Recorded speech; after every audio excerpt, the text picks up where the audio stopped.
Hey, Olive, Arlo, and Frank. Grandpa coming to you from Watson. And I think I got here early enough that I'm going to try to do a second chapter. So today we're in chapter 25 of the book of Leviticas. And we're going to be talking about sabbatical years, at least to start. The Lord spoke to Moses at Mount Sinai. Speak to the Israelites and tell them, when you enter the land that I am giving you, the land must observe a Sabbath to the Lord. 6 years you may sow your field, and 6 years you may prune your vineyard and gather the produce.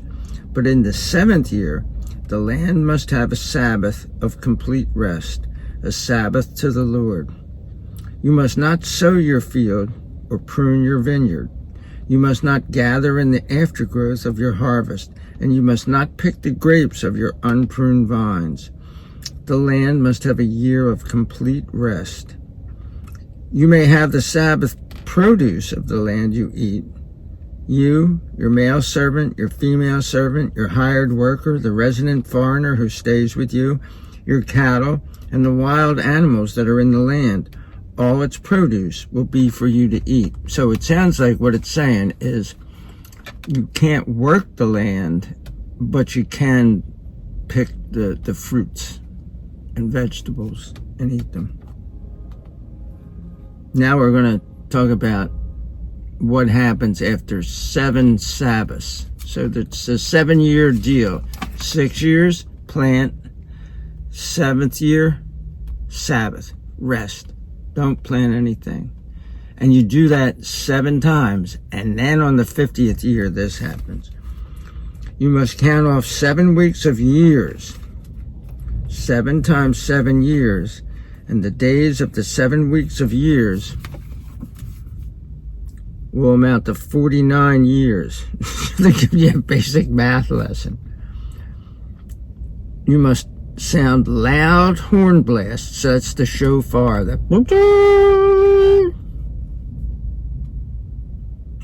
the 10th day of the month, on the Day of Atonement. And we talked about that, the Day of Atonement, Yom Kippur. You must sound the horn in your entire land. So you must consecrate the 50th year, and you must proclaim a release in the land for all its inhabitants. That year will be your jubilee. Each one of you must return to his property, and each one of you must return to his clan. That 50th year will be your jubilee. You must not sow the land, harvest its aftergrowth, or pick the grapes of its unpruned vines, because that year is a jubilee. It will be holy to you. You may eat its produce from the field. So now we're going to talk about the release of landed property, and let's see what that means. In this year of Jubilee, you must each return to your property. If you make a sale to your fellow citizen, or buy from your fellow citizen, no one is to wrong his brother. You may buy it from your fellow citizen according to the number of years since the last Jubilee. He may sell it to you according to the years of produce that are still left. So if you're going to sell some farmland that belongs to your family, it's going to come back to you in the Jubilee year. So it's almost like you're leasing it. And really that's what it comes down to. It is essentially a lease.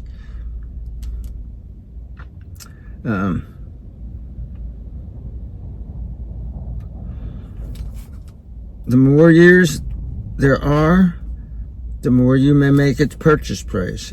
And the fewer years there are, the less you must make its purchase price. Because he is only selling to you a number of years of produce. No one is to oppress his fellow citizen, but you must fear your God, because I am the Lord your God. You must obey my statutes and my regulations. You must be sure to keep them, so that you may live securely in the land. The land will give its fruit, and you may eat until you are satisfied, and you may live securely in the land. If I say, what will we eat in the 7th year if we do not sow and gather our produce? I will command my blessing for you in the 6th year, so that it may yield the produce for 3 years, and you may sow the 8th year and eat from that 6 years' produce. So it's worked out so that you're going to have an abundance, and you have to trust God. You have to trust God to do this. Now, I want to point out that this is written to these people. If you do this, it's not a bad thing. Like Arlo, you guys have grapevines in the backyard. They were planted a couple years ago. We could figure out what year they were planted. You could do, okay, 6 years, we're going to do this, and then we're not going to prune the 7th year. And you also have a garden in the backyard. You could do the same thing. And that's a good thing. But it's not commanded by God. It's commanded of these people. Until you bring in the 9th year's produce, you may eat old produce. The land must not be sold without reclaim, because the land belongs to me. For you are foreigners and residents with me. So God's saying, look, you own this originally because it's mine, and I gave it to you. So it's going back to you, even though you messed up and had to sell it because you didn't have enough money to just farm it yourself, or you were too lazy to farm it yourself, or, whatever the reason. But it's going back to you because it belongs to me, because you're a foreigner in my land. In all your landed property, you must provide for the right of redemption of the land. If your brother becomes impoverished and sells some of his property, his near redeemer is to come to you and redeem what his brother sold. So this is the kinsman redeemer, the goel. We're not going to get into it a lot, but it was very prevalent in this whole area, the way justice was meted out. If a man has no redeemer, but he prospers and gains enough for its redemption, he is to calculate the value of the years it was sold, refund the balance to the man to whom he had sold it, and return to his property. If he has not prospered enough to refund the balance to him, then what he sold will belong to the one who bought it until the Jubilee year, but it must revert in the Jubilee, and the original owner may return to his property. So if you sell your property, you can always buy it back, but no matter what happens, you get it back in the Jubilee year. So now we're going to talk about houses. If a man sells a residential house in a walled city, its right of redemption must extend until 1 full year from its sale. Its right of redemption must extend to a full calendar year. If it is not redeemed before the full calendar year is ended, the house in the walled city will belong without reclaim to the one who bought it throughout his generations. It will not revert in the Jubilee. Oh, wow. So you have your house foreclosed on, it's gone. Actually, it's not foreclosed on. You've sold it to somebody because you couldn't afford it. The houses of villages, however, which have no wall surrounding them, must be considered as the field of the land. They will have the right of redemption and must revert in the Jubilee. And I'm sure God has reasons for that. Probably because if you're in the city, well, there's other houses and there's other housing available. But in the country, that's probably attached to farmland. And so that's probably what that's all about. As for the cities of the Levites, the houses and the cities which they possess, the Levites must have a perpetual right of redemption. Whatever someone among the Levites must redeem, the sale of a house which is his property in a city must revert in the Jubilee, because the houses of the cities of the Levites are their property in the midst of the Israelites. And the Levites were the tribe that didn't get land. They didn't get farmland, so that's why they eat the stuff that's sacrificed, that's brought to the altar.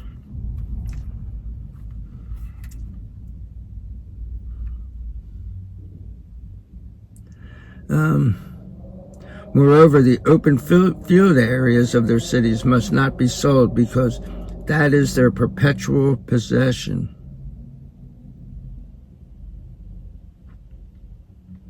Yeah, I don't understand what that means. If your brother becomes impoverished and is indebted to you. So now we're going to talk about debts and slavery.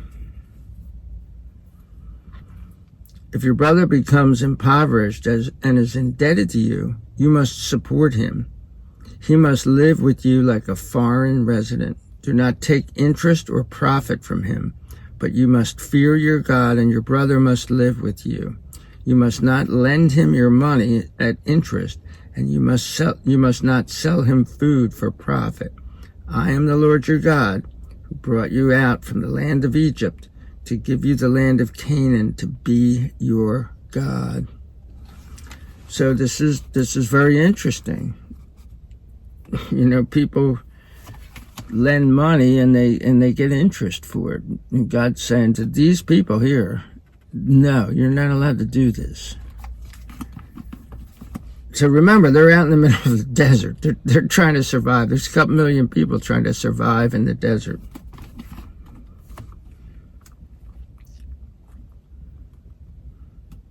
If your brother becomes impoverished with regard to you, so that he sells himself to you, you must not subject him to slave service. He must be with you as a hired worker. As a resident foreigner, he must serve with you until the year of Jubilee. But then he may go free, he and his children with him, and may return to his family and to the property of his ancestors. Since they are my servants whom I brought out from the land of Egypt, they must not be sold in a slave sale. You must not rule over him harshly, but you must fear your God. So this is much different than the slavery that we had in the United States up until the mid-19th century.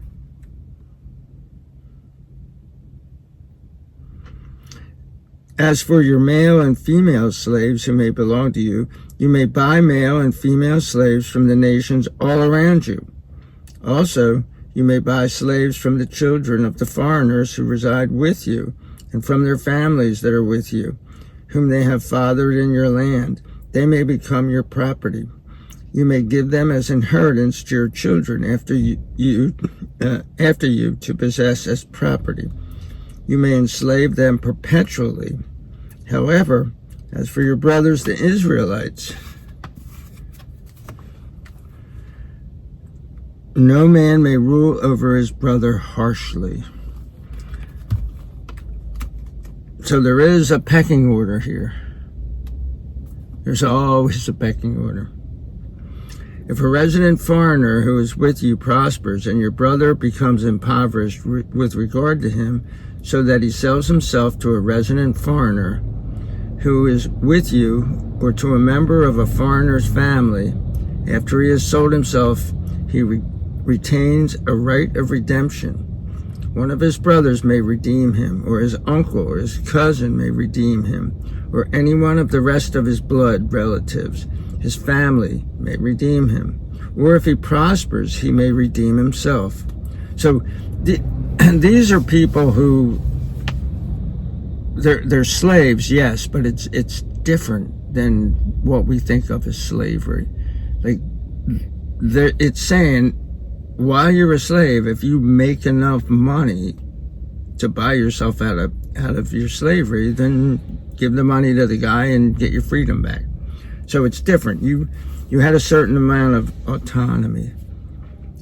these are more like servants than slaves.